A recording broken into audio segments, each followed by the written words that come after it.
Donald Trump is set to address the Republican National Convention tonight and accept his nomination as the party's presidential candidate.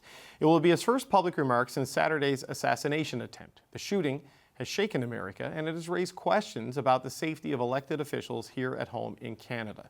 Just last month, Canada's Sergeant-at-Arms estimated that harassment of MPs spiked almost 800% in the last 5 years. Michele Paradis is the RCMP Assistant Commissioner in charge of protective policing, and she joins me now in the studio. Assistant Commissioner, thank you for coming in today. Thank you.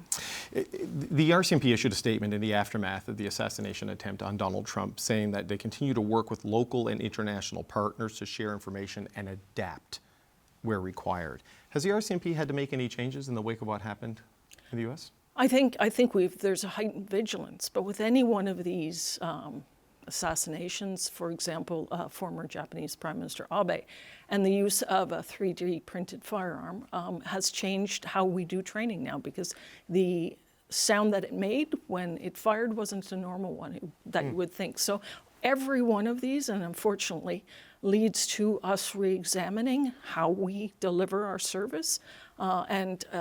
Of course, we're going to be talking to not only our American counterparts, but Canada is leading the world right now as far as the protection of professionals, and being able to reach out to our partner countries from that has been absolute benefit, where we've got exchange of information. So We're not doing this in a bubble, I think is what we'd like to be able to pass along, not just to the parliamentarians and the ministers, but also people in public life. You say a heightened state of vigilance. I think that's the state a lot of members of Parliament are in, right? We're seeing more threats and more harassment against politicians across the country. The Sergeant-at-Arms recently testified that harassment of MPs has spiked almost 800% in the last 5 years. You're there dealing with the threat issues against MPs directly. I mean, what are you and your officers seeing? What are you hearing? Exactly that. That spike has been something we've never seen before. And so requests for protection have increased exponentially. In fact, from 2017, 2018 to now, it's almost a 92% increase in our requests for protection. Can you meet that? I know there are staff shortages, right? I've seen some reporting. You're north of 200 officers short.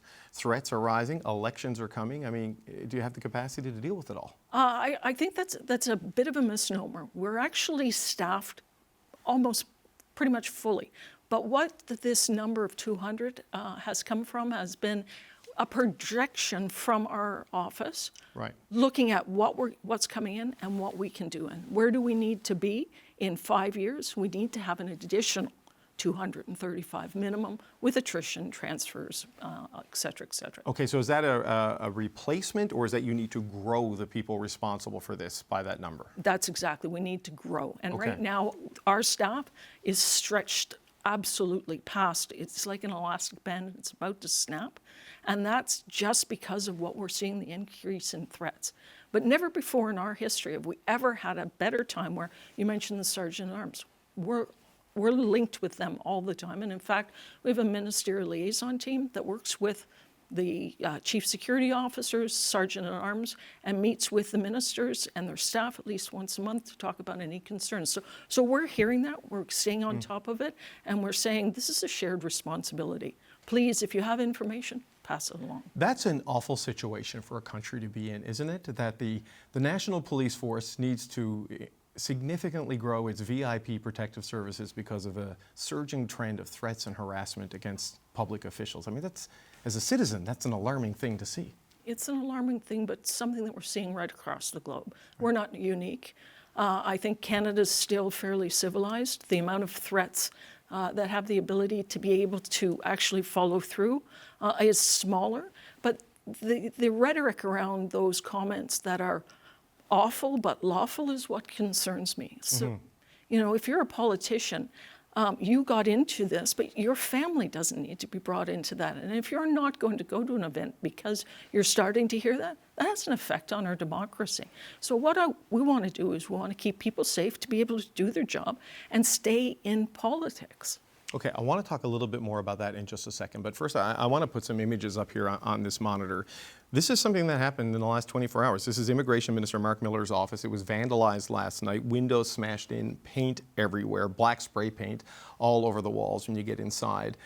When you see these images and hear about an incident like this, I mean, what do you think? What's your reaction to an incident like this? The same as I think most people's. It's upsetting. It's an intrusion. However, I can tell you that this morning, first thing I was on the computer with the chief of staff, with the chief security officer, walking this through. We're working with the SPVM out of Montreal to be able to do this, and the sergeant at arms. Yes, this is a criminal act, and you know, it's targeted towards one of our politicians, and we can't be everywhere, but we can ensure that Minister Miller is safe. So on this, when we see something like this happen, and this is very clearly a political act as well as a criminal act, as you say, because there's no doubt that this violates criminal code violations. What is the role then of the RCMP in terms of responding to this? I would assume local police would lead this investigation, but then where do you come in terms of ensuring that Minister Miller and his staff might be okay? Because we've heard about panic buttons and security systems getting installed in constituency offices. What do the Mounties do right now? We've asked all of the ministers, parliamentarians to provide us with a copy of their itinerary. We look at that and see, are there any events coming up that would warrant, protests, would warrant a crowd that might not be as pro-liberal or as pro-conservative. Looking at that, assessing what we've seen before, assessing what we're seeing on social media out there.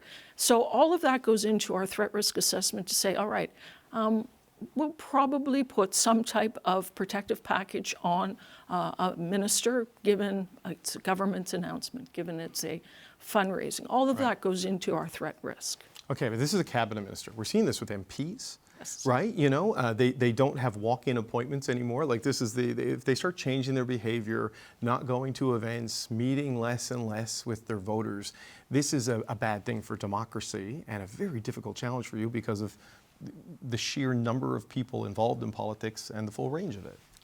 And that's a very good point. And we struggle every day with that balance. How do we keep, politicians safe?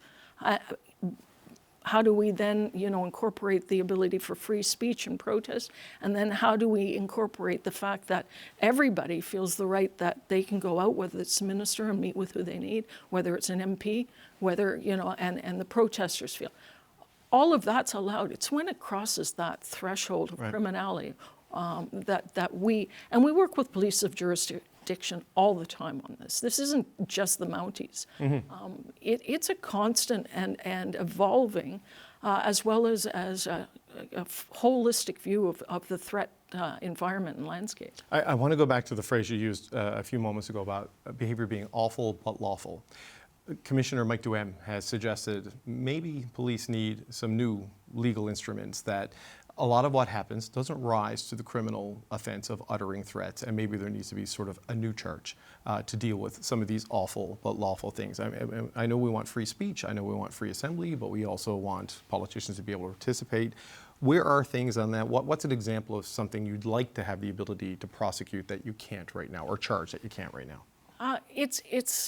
I don't think that I can't. The issue is there are some, and I'll give you an example. School zone. If people are harassing children of politicians on their way to school, that to me should be a no-go zone. There should be an ability to be able to say. And right now you can't. You can't charge somebody. You can't arrest somebody for that. That's a gap. It's not a gap. It's if you were asking me on a wish list, it would be something because politicians get into it, but their families don't necessarily, and their children.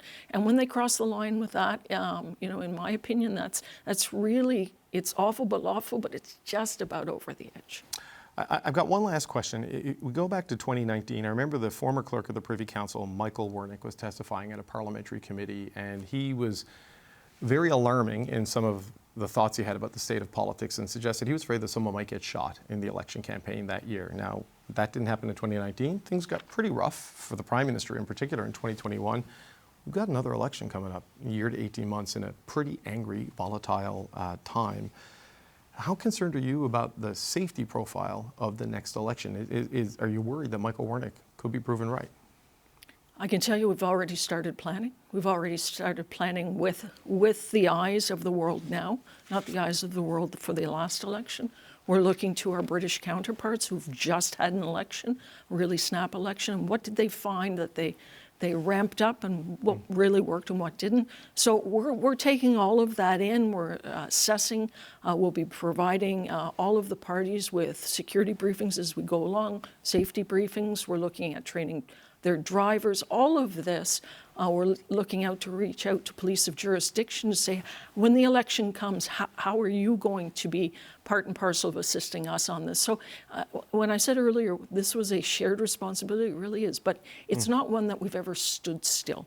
We're not standing still. There's, in the background, you know, we've just stood up a protective behavioral sciences team, which utilizes the same methodology that the FBI uses to Right, for profiling, these sorts of things? But the tool was specifically designed for protective. And so, get back to that awful but lawful. If there's enough of that, we can assess and say, is this person escalating? And so that's going on in the background. And all of that information we're getting from constituency offices and Sergeant Arms is going into that. So, you know, I will never say we've got this perfect, but I can say we're moving forward to meet the challenges we've got. Okay, yeah, a big challenge and a big job. RCMP Assistant Commissioner Michele Paradis, it's good to meet you. Thank you for coming in. Thank you.